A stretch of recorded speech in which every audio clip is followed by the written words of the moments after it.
एक मशहूर कहावत है, जिसका काम उसी को साझे। मतलब आप जिस काम को करने में एक्सपर्ट हैं उसमें झंडे गाड़िए, लेकिन बाकी चीजों में हाथ आजमाने से पहले थोड़ा सावधान रहना पड़ता है। तो आज दोनों खुले हाथों से कैरी भैया से हाथ जोड़कर माफी मांगती हूँ, क्योंकि कुछ मिनटों के लिए उनके सर पर सजने वाला रोस्टिंग का ताज मैं अपने सर पर पहनूंगी और सोसाइटी को आईना दिखाने वाला चश्मा मैं अपनी आंखों पे लगाने वाली हूँ। थोड़ा इधर उधर निकल जाऊं तो माफ करिएगा। अर्ज किया है, जरा गौर फरमाइए। पी से पावर, पी से पैसा, दोनों जितने कमाओ उतने कम लगते हैं। वो बीच में बोल दीजिए इरशाद वगैरह।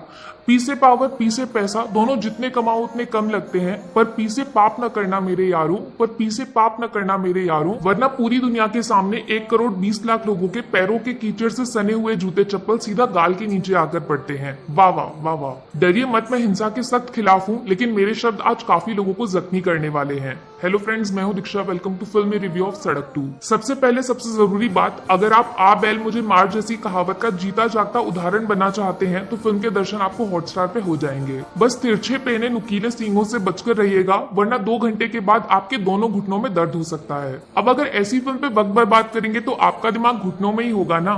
क्या मुझे क्यों घूर रहे हैं? मेरा दिमाग, हाँ वो तो घुटने में ही है। खुश, उड़ा लिया मेरा मजाक। अब आगे बढ़े। कहानी रवि नाम के एक दिल टूटे आशिक के इर्द गिर्द शुरू होती है, जो कुछ सालों पहले अपनी महबूबा से हमेशा हमेशा के लिए जुदा होने के बाद एक छोटा मामूली टैक्सी का बिजनेस चला रहे हैं, जो धीरे धीरे ठप होने की कगार पे पहुंच चुका है। तब इनकी लाइफ में एंट्री मारती है आर्या नाम की एक अतरंगी लड़की, जो पास्ट में हुए एक खतरनाक हादसे के बाद सीने में जख्मी दिल लेकर दरबदर भटक रही है और दिमाग में सिर्फ बदले जैसे शब्द का शोर दिन रात धिनोरे पीटता रहता है। तीसरा कैरेक्टर विशाल का है, जो आर्या के दिल को सुकून देने का काम करते हैं और दोनों एक साथ मिलकर इश्क मोहब्बत आशिकी में जन्मों जन्मों वाली कहानी लिखने की तैयारी कर रहे हैं। कहानी में ट्विस्ट आता है जब आर्या, विशाल और रवि भाई साहब की रोड ट्रिप उर्फ सड़क दर्शन की आखिरी मंजिल की तलाश एक गॉडमैन यानी भगवान का रूप माने जाने वाले, धरती पे चमत्कार करने वाले बाबा जी के दरवाजे पे जाके खत्म होती है। आखिर आर्या और बाबा जी का एक दूसरे से क्या लेना देना है? कोई पुरानी दुश्मनी या फिर धोखे में लिपटा हुआ प्यार वाला जहर, जिसने आर्या से उसके किसी करीबी को हमेशा हमेशा के लिए छीन लिया?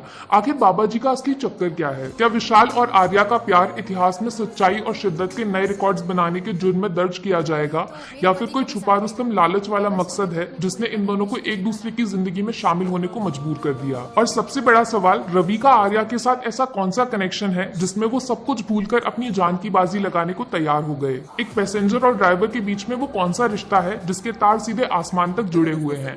सारे जवाब मिलेंगे हॉटस्टार पे। देखो, मैंने पहले भी बोला है और एक बार फिर से दोहरा देती हूँ, मेरे कहानी सुनाने के ढंग पे जाकर इस फिल्म को देखने की गलती बिल्कुल मत करिएगा। वो तो बस मेरा टैलेंट है जो कचरे को भी सोना बना देता है। हाँ, बस कभी घमंड नहीं किया। हकीकत में सड़क 2 एक बनावटी और बचकानी फिल्म है, जिसको गधे की पीठ पे सवार होकर टेढ़ी मेढ़ी लिखावट में जल्दबाजी के साथ जैसे तैसे पन्नों पे उतारकर स्क्रीन पे आपके सामने रख दिया है। कहानी कुछ खास नहीं है, वही पुराना लड़का लड़की का प्यार और दिल टूटे आशिक का देवता बनकर दोनों बच्चों की रक्षा करना, और धोखे में लिपटा हुआ क्लाइमेक्स का ट्विस्ट, जिसे लिखकर फिल्म के मेकर सड़क 2 को इंसेप्शन समझने की गलती कर बैठे हैं। हकीकत में ये कॉमेडी नाइट्स विद कपिल के एक एपिसोड से ज्यादा कुछ भी नहीं है। बस थोड़ा मिर्च मसाला डालने के लिए भगवान के नाम का सहारा भी लिया गया है, ताकि लोग बुरी ही सही कम से कम फिल्म के बारे में बात तो करेंगे। अरे भाई, नाम बदनाम हुआ तो क्या हुआ, नाम तो हुआ ना। एक मजेदार बात यह भी है कि महेश भट्ट 20 साल बाद डायरेक्शन में वापस लौटे हैं। पहले सड़क में अपनी बड़ी बेटी को एक्ट्रेस बनाने की नामुमकिन कोशिश की थी, और अब सड़क 2 में आलिया मैडम को धर्म की पढ़ाई करवा के उनका जीके बढ़ा रहे हैं। और यकीन मानिए, इस बार उनका डायरेक्शन एकदम कमजोर और मजाकिया सा लगता है। एक सीरियस कहानी जिसका फर्स्ट पार्ट आपके पास पहले से मौजूद है, उसके बावजूद आपने एक इतनी नकली फिल्म बनाई है जिसके सामने डोरेमोन भी असली लगने लगता है। बात करूं एक्टिंग की, तो आलिया भट्ट ने पूरे शरीर का जोर लगा के चेहरे पे इश्क, दर्द, गुस्सा सब कुछ उतारने की जीतोड़ कोशिश जरूर की है, लेकिन हकीकत में उनके अंदर का बचपना स्क्रीन पे दिखाई पड़ता है। जब चॉकलेट ना मिलने की नाराजगी में बच्चों का चेहरा लाल हो जाता था। चलो, चॉकलेट मैं दिला दूंगी, लेकिन अगली बार एक्टिंग करिए। ओवर एक्टिंग पब्लिक की आंखों के लिए हानिकारक साबित हो सकती है। अब फिल्म में आलिया हो और जीके का सवाल ना पूछा जाए, ऐसा मैं होने नहीं दूंगी। तो बस मेरा एक छोटा सा सवाल था, उस दिन रसोड़े में कौन था? कौन था? आदित्य रॉय कपूर अपनी हर पुरानी फिल्म की परफॉर्मेंस को एक बार फिर से दोहरा रहे हैं। कुछ भी नया नहीं है, कुछ भी अलग नहीं है।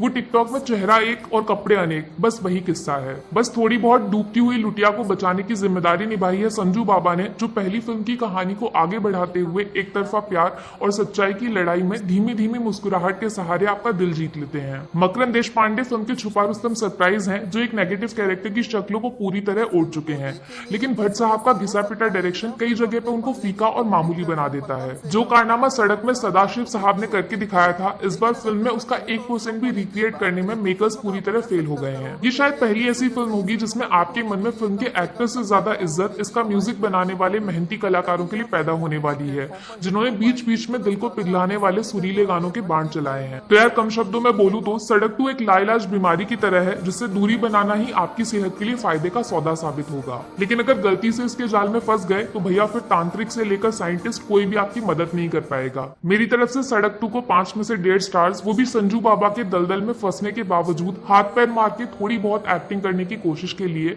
और हाफ स्टार जीशु सेन गुप्ता और गुलशन ग्रोवर